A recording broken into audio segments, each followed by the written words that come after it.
Time now for the word on Wall Street. Top investors watching your money. Joining me now is Dominari Securities CEO Kyle Wohl. Also with me here on set, Ryan Payne. Kyle, good morning. Thank you for being with us this morning because we do have some futures trading at least until 1 p.m. Eastern time. And it looks like we're actually going to have a good kickoff on Tuesday. We shall see. But of course, stock and bond markets are closed for President's Day today. There are futures for you. A lot of big data comes out this week. So you're going to get the January Fed minutes out Wednesday. But the bigger one's going to be December PCE. That's Friday.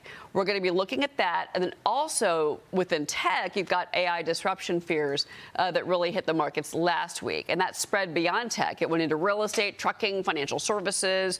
Down the S&P 500 each fell about 1%. The NASDAQ had its longest losing streak since May of 2022, dropping more than 2%. That's the fifth straight weekly loss. But back to this AI story with you, Kyle. Rampant AI demand is fueling a global memory chip crunch. And now chip makers are prioritizing high bandwidth memory for NVIDIA systems. But that leaves behind smartphone, auto, and PC makers that face shortages.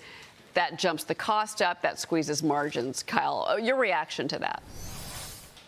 I think you're going to continue to see it. Like, I know on the lunar calendar, they're talking about it's the year of the horse. This is the year of robotics. This is the year of the robot, right? Whether the robots that fly in the sky that we call drones or ones that are underwater or humanoid automated robots, you're going to continue to see a lot of investment in that space. You're going to need more AI chips because if you look at what's going on with AI and what's going on with robotics, it's almost like the PC wars of the 1980s and 1990s. You had IBM making the PC, you had Intel making the chip, and then you had the software made by Microsoft. Then you had a fully integrated company like Apple. You're going to see that right now. Tesla is going to be the fully integrated company in robotics. You're going to have NVIDIA continue to dominate in the chip space, but they'll have competition. You'll have Grok, you'll have Cerebras Systems. But I think the beginning of the spending in AI, especially now that it's going into fully automated robotics, it's going to continue to grow.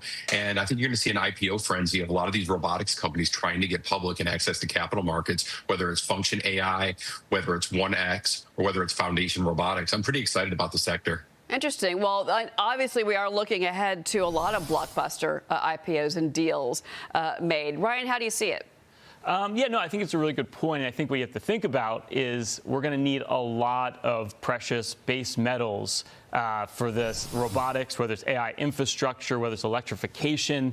So I think what you want to start as an investor, what you want to think about here is what are the adjacent trades here? Where else can you be putting money that's going to benefit from the fact that we are having this revolution now in robotics, which is going to be very interesting to see these robots. No, it certainly will. It's everywhere, to Kyle's point. But then when you see the deals and these IPOs come out of that, that's where the average investor can take a piece of that.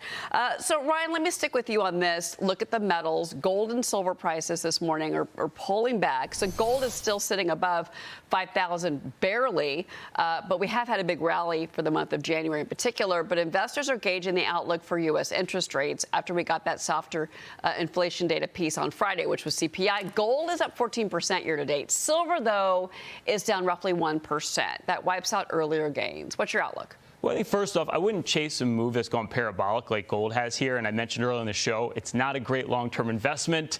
And I know I'll get a lot of hate from investors for saying that. But I think what you have to think about in general is commodities as a play here. Commodities are up this year.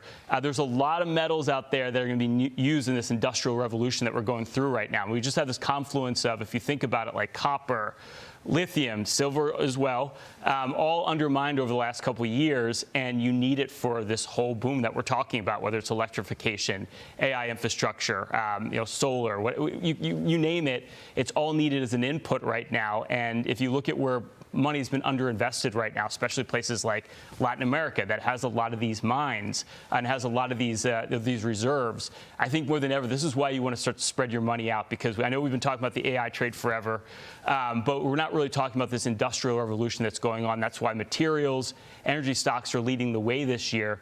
Money's rotating to a lot of other places, and I can tell you most investors, because I see your portfolios, you're underweighted in all these areas right now. No, that's interesting. That's a good point. I want to pull up crypto, Kyle, with you, because right now we're watching a big change in what's happening with Bitcoin.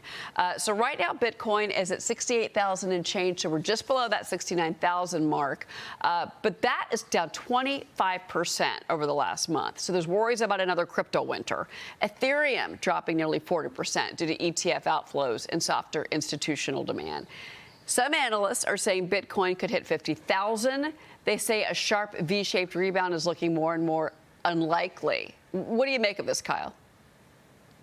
Yeah, it's real difficult in crypto right now. I mean, if you look at the divergence between Bitcoin, which was supposed to be created by Satoshi Nakamoto in 2008, 2009, to offset inflation, it really hasn't worked compared to gold and compared to silver, like you were just talking about. Gold's been up astronomically from 3,000 to 5,000. Well, Bitcoin's really gone from 60,000 to 115 back to down to 60 right now. So I think that you do have a lot of people questioning what's going on in digital currencies. But I always think things do revert to the mean. I'd probably be a buyer of Bitcoin, whether you buy Bitcoin itself or IBIT, the BlackRock ETF, because I do think it'll trade back higher. I don't think it's going to go to 30,000. I don't think you're going to have a winter like we did years ago. But at the same time, you have to keep your eye on it. It's a risk-on trade. If you're going to buy it, you have to understand you're making a speculative investment. You're not buying U.S. Treasuries. You're not buying CDs. And one last point, too, back to what Ryan was saying before, it's about critical metals. It's about tungsten. We cannot shoot rockets into space. We cannot shoot cruise missiles without those metals. And I think that's where you're going to see most of the money going, into those absolute critical metals that are for the United States, homeland defense, and to stop relying on the Chinese. So I think he's right on point when he mentioned that earlier. All right. Very interesting take. Buying a little bit of a Bitcoin on the dip. I'm glad you mentioned speculative, though. It's been an interesting trade. Kyle, thank you so much. Kyle Wohl. Ryan's going to stay with us all morning long.